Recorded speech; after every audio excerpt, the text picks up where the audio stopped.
afternoon, it's Talking Cafe today. I'm Bella Lapwood, and today I'm joined by Claire from GamCare, who's going to do a bit of a presentation for us and go over some bits and pieces about gambling and how to be aware. So I'll hand over to Claire, and she'll let me know when she wants to start her presentation, and we'll get going. Brilliant. Thank you, Bella. And hi, everyone. Thank you for tuning in and for listening to this really short talk on women and problematic gambling. So I am part of an organisation called GamCare. We're a charity. We've been around for 30 years and probably best known for running the National Gambling Helpline. So the idea is to share with you a few slides today and just to make you aware that gambling and women's gambling is going on out there. Women are also getting affected by other people's gambling. And I'd like to talk about the risk factors, the signs of problematic gambling, and then forward you our details, our GamCare services, which are all free in case they're useful for you going forward. Okay, so I am going to share my slides at this stage, just a few slides for you. This presentation will take less than 30 minutes. Can you see the slides there okay? Yeah. Okay, that's fantastic. So women and gambling related harms. So just to say that GamCare work with everyone. They don't just work with women, they work with men and women. They work with young people and also within the criminal justice system. However, at GamCare, I am part of the women's programme. We are funded by the National Gambling Commission, and I cover an area that's from sort of Gloucester, Swindon, right down to Plymouth and everything in between. You can see on the front page there of the slide, there's a caption when you're there but not there. And I'm here to talk about women and problematic gambling because it is a silent epidemic. Women are gambling. They're gambling as it shows on the picture, usually through their phones, downloading free apps. So the typical bingo sites, poker sites that you might imagine that you may see advertised on mainstream television. So the difference really between men and women and gambling is that women don't say they're doing it. They don't talk about it. So they keep it in-house. It's a silent addiction. And the reasons it's a silent addiction and hidden from everyone else is due to safeguarding issues. Women are worried that their children will be affected. Their children will maybe taken into care or reported to services elsewhere. And also the fact that there's a stereotype or a stigma about women and gambling that women don't like to be associated with. So although we belong in a culture where we gamble, problematic gambling is not seen as something that women do, but they are. So we think the breakdown is about 70-30, so 70% of men, 30% women in terms of gambling, problematic gambling, and we think that probably about 6% of adults in the UK have actually got a moderate to a severe gambling addiction. So 6 in 100 people. So if you know people, or you're friends with people in the family who this might be useful for, then that would be amazing. So just to give you some basic information here. Sorry. So what we're going to do is we're going to look at why do we discuss women and gambling harms, and we talked a bit about that already. So the stigma and the stereotyping, perhaps the woman that goes to the bookies, women don't want to be associated with that stereotype, and also they're worried that their children may be taken off them. Or they think that there aren't any services available for them. So at GamCare, we reiterate that we are there for women as well as men. We'll also look at what are the signs and risk factors of problematic gambling. So if it is a silent addiction, if women aren't saying they're doing it, how can we spot it?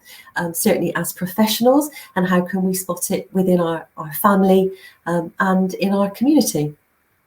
So we'll look at the signs and risk factors, and then third part, we'll look at our GamCare services. So the slide that you can see there, my recovery started after losing £2,000 in 35 minutes. Incidentally, until last April, you could actually gamble on a credit card. You may be aware of that already. So we're certainly working at mopping up a lot of harm that happened through that. Okay, so just moving on to a slide called the gambling continuum. I just want to place where we are in the UK, really, in terms of gambling. So we've got the majority of people in the country are in control of it. You know, it's a social thing to do. They do it occasionally.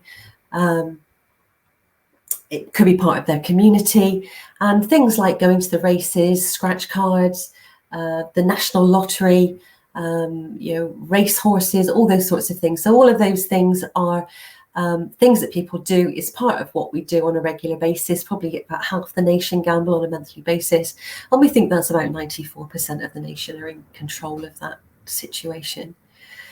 Moving to the increased risk in the middle, this accounts for about 5% of the nation, evidence suggests, of adults. And at an increased risk stage, people will be gambling more frequently. They may be overspending, so spending money that they don't actually have, or borrowing money from other people.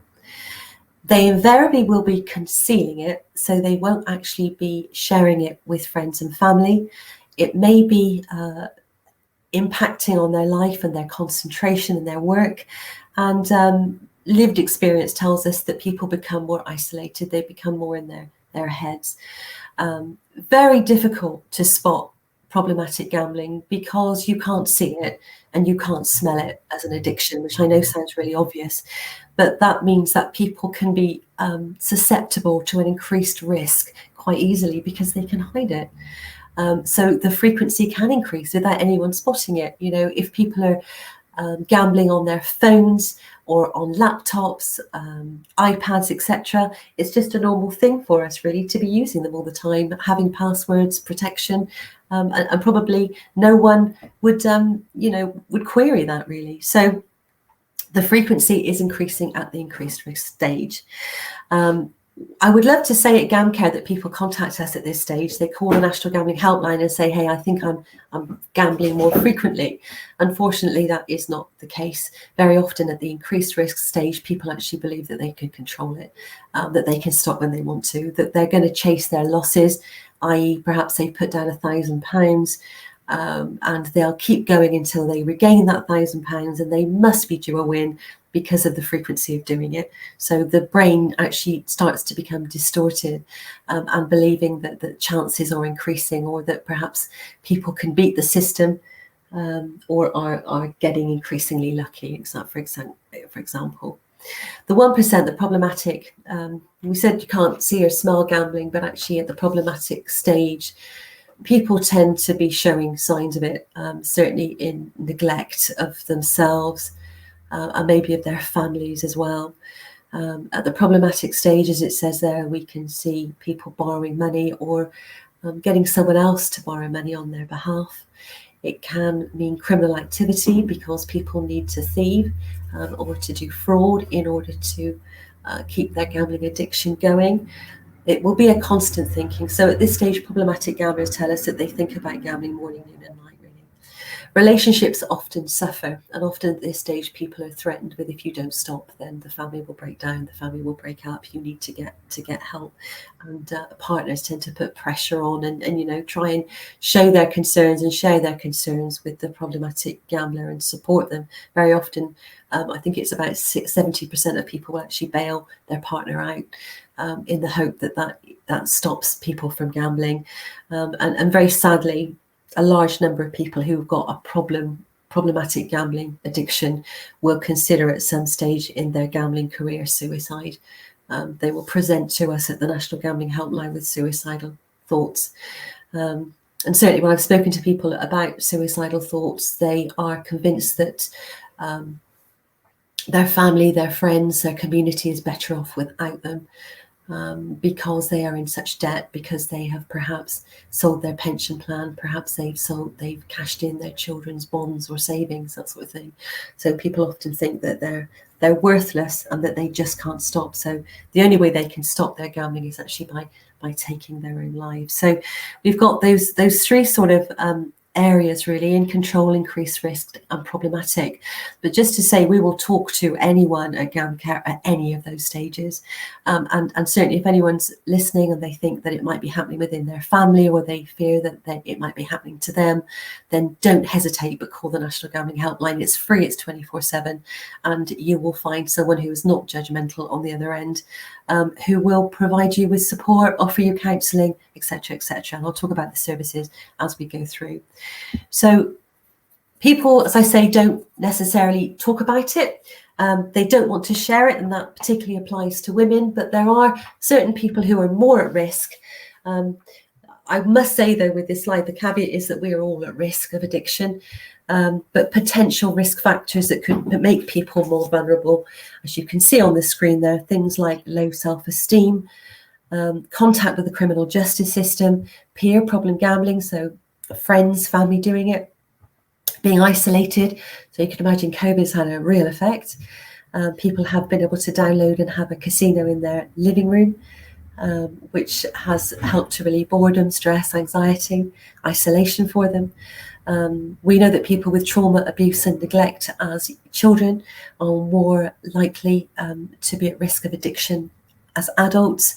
Social economic vulnerability, so certainly betting shops, cashing checks the same day, tends to congregate, betting shops, etc. Gambling places tend to congregate in areas that are poorer, where people perhaps feel that their only chance of escape maybe from a difficult life, or wanting to provide a better life for their family, the only way to do it is through gambling, through scratch cards or casinos or whatever, and an early big win. People often say, gamblers often say, they wish they hadn't had that early big win, because that was the thing that actually hooked them in. And what you'll find very often if you download apps is that there are extra tries, there are extra spins, there are things to motivate someone really to carry on. So our support services, so we have a suite of services, and these are based on what people tell us they want. So we speak to women and we say, how would you like our services to look, feel and sound? So going from, I don't expect you to remember all of these, but I'll just use a couple as examples and say that if you look up our GamCare website, gamcare.org.uk, it's a comprehensive website and it has all this information on it under services. Okay, but just a couple to bring to your attention. Firstly, the National Gambling Helpline, which I've talked about already. You can find the National Gambling Helpline and they will be delighted to speak to you. They won't need your postcode or your date of birth. They won't record any information that you don't want them to. They're just there to listen and to help and to screen, really, to find out the severity and actually how you'd like to manage your gambling, or how you would like to talk about somebody else's addiction. So don't forget that at GamCare we work with affected others as well as problematic gamblers themselves. So that's the National Gambling Helpline. We also provide web chats and forums and chat rooms. Sometimes people who are problematic gambling really like chat rooms because it means a community for them and they make friends, maybe they even date online. So we offer chat rooms without the gambling side to it. We have resources for people like me. So I'm the Southwest officer and I go into to communities. I talk to people who fear that they are problem gambling. I provide training courses galore pretty much every day, webinars at the moment, 2 professionals for 90 minutes, CPD accredited courses. So I really go out in the community just to share the knowledge that gambling does exist out there and that there are services that are all free available. We've got a young people support service called Big Deal. So we train young people as well. We work with young people. We know that gaming is also an epidemic, so we can work with problem gamers, and that gaming and gambling is now interlinked. So you'll find that there are certain gambling services like loot boxes, skins betting, etc., that are actually gambling, but young people are doing through gaming. That's another course that you're very welcome to attend if you want to. And Game Change is an online service that we have, a CBT, cognitive behavioural therapy, an action-based counselling online, if you like, where people can just sit and work through a workbook and they can assess their gambling on a one-to-one basis rather than doing it as a group. So the last slide here. So the next step. So I'm Claire Leakey. That's my email address. Please feel free to invite me to anything that you've got. I love to come out into the community. I'm happy to come to your work team meetings, to any community gatherings, anything at all actually that you think might be useful for people who might be suffering. There's my mobile number. That's my work number. And just in summary, I run training courses. I chat at community events. I speak to problematic gamblers and their families, and I'm able to organise counselling via our local centre. So one thing that I didn't mention is that we pretty much offer everybody counselling, and the counselling can be face-to-face, it can be on the telephone, or it can be through webinars. Again, that can be organised through me or through a referral form that I will send details for if you'd like it. Okay. That was a real whistle-stop tour through that. I'm just going to stop sharing there if I can, and toggle back to the screen. There we go. Does that work? Am I back? Yeah, that works. Sorry, it's a bit dark in here. Yeah, so that in a nutshell is what we do. So just wondering if anyone has any questions, please. Well, we did have one question that says, does that include the kind of gaming gambling? Does that include things like Candy Crush, when people get addicted to buying extra bonus things? Yeah, it's really the definition for gambling is where you put money down, you pay money or something of value with an uncertainty as to the result. So if you're paying money for Candy Crush, but you don't know what you're going to get in the treasure chest or whatever it might be, and it mightn't be what you want, then yes, that's gaming and gambling, and we can support with that as well. Wow. Yeah. Yes, that's a huge market, isn't it? I mean, that's unbelievable that younger people are sucked into that on a regular basis through their gaming consoles. Yeah, the best way to go through that. So for young people in gaming, the Big Deal site is really good, and young people tend to want to not maybe talk face to face or on the telephone, but they prefer to type and do it. So we provide all those services for them there. So yes, gaming now is recognised as an epidemic, and at GamCare we support them through that for young people. Yeah. So, with regards to if somebody was living with somebody with an addiction to gambling, Yeah. what kind of support do you offer them? Any support they'd like. So they have access to every service that we do. They can ring the National Gambling Helpline, they can apply for counselling, they can join forums and talk about it, they can call me. So all of our services, everything, gamcare.org.uk, we'll talk about affected others as well. They are often not recognised as being people that need help, and they definitely do. They tend to experience the same mental health issues and fears and worries as a problematic gambler, with the added worry that they're out of control of that situation and they're desperately trying to perhaps bail somebody out and keep the family going.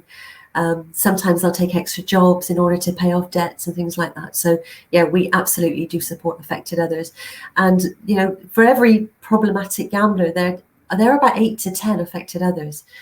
So we are more likely to come across affected others than we are actually gamblers themselves. Yeah.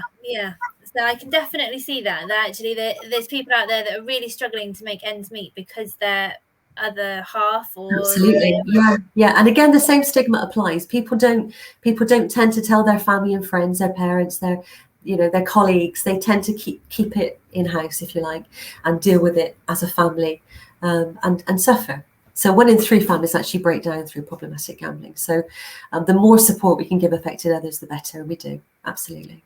Wow. So in regards to if somebody wants to refer themselves, they just ring the number. And if somebody didn't have the confidence to refer themselves and they wanted someone else to refer on their behalf, would that be the same? They would just call the number and say that they'd like to refer? Absolutely. Or feel free to give them my number as well. If they need a bit of, not literally, but hand holding to go to a counselling session, just to talk about it with someone, then absolutely by all means I would do that. So I'm a trained counsellor, a psychotherapist, etc., coach, what have you. So they can feel rest assured that I've got, hopefully, the skills to be able to listen to them and certainly guide them in the right direction. And sometimes people say, I don't want to talk to the person at the job centre about it, or I don't want to talk to necessarily my HR department at work. I just want to talk to someone who's completely neutral, who I can really trust that it's not going to go any further, and hopefully I can be that person for them. So by all means, use my telephone number, and I'd be delighted to help. Right. Wonderful.